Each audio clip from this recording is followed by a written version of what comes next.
Welcome back. Thanks for staying with us now through the break as we continue live in Tel Aviv this hour's reactions to the Jerusalem unrest are coming in from the international community, including this time from Israel's new Arab allies in the Gulf. Now, the United Arab Emirates expressed, quote, deep concern over the violence in Jerusalem, close quote, also condemned, quote, Israeli authorities' storming of the Holy Al-Aqsa Mosque, close quote, now as well as the plans to evict East Jerusalem residents. Now, Bahrain expressed, quote-unquote, strong condemnation over Israel's actions in the Old City, said Israel must, quote, work to prevent its forces from attacking worshippers in this holy month, close quote. Again, all the attention on the events around Ramadan. Now, Saudi Arabia and Egypt issued condemnations, and Turkish President Erdogan spoke, referring to Israel as the, quote-unquote, cruel terrorist state. Now, here's more from Erdogan.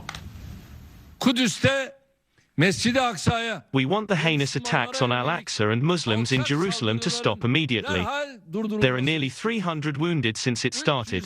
We expect all pressure, direct and indirect, to remove Palestinians from their homes to stop. Otherwise, we will do everything we can to ensure the cruel are sentenced to the fate they deserve. And now we're joined by Daniel Suriotti, the Arab Affairs correspondent for Israel Hayom. Thanks for being with us here. We're seeing feels like a flood of reactions coming in from the region, first and foremost, from really every direction. Our new friends and those are not so friendly now. Loud and clear coming from Turkey, perhaps no surprise. But what do you make of just the amount of statements being issued right now? What does it say about the moment? Yeah, there is a big concern at the Arab world, the Arab countries. Some of them are friends, some of them are new friends, and some of them are not like us at all. But they are very concerned. The condemns or what the reaction of the Arab world was that surprise. But for now, it's look like it's just words.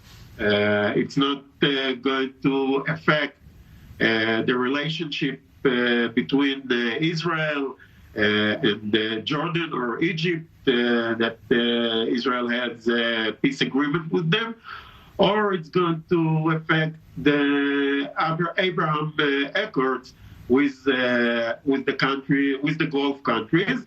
I spoke last night with some senior officials in Bahrain and at the United Arab Emirates.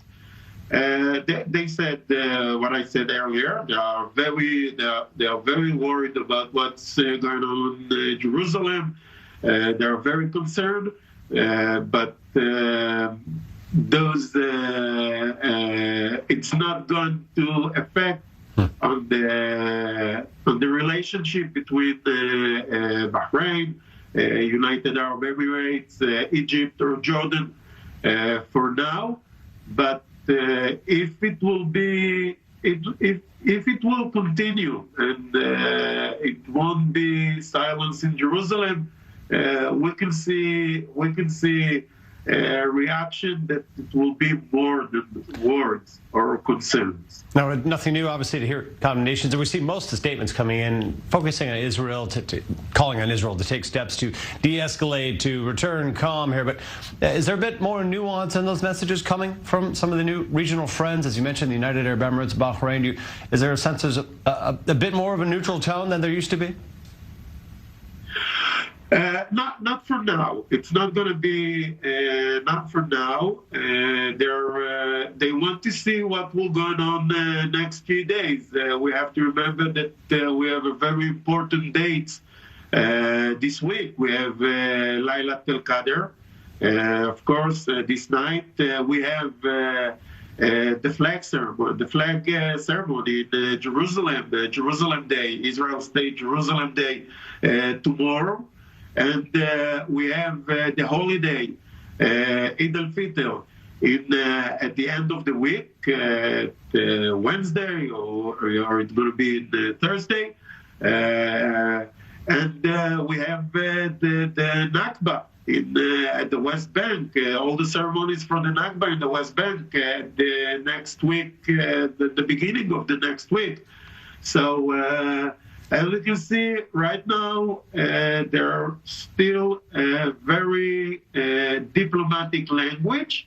But if it will be, it will, if it will goes on, and I hope so not, but if someone will get killed or people will get injured really hard, we can see a different reaction than the diplomatic reaction. But right now, also in UAE and Bahrain, they just try to take all the situation down before they do an act or something like that.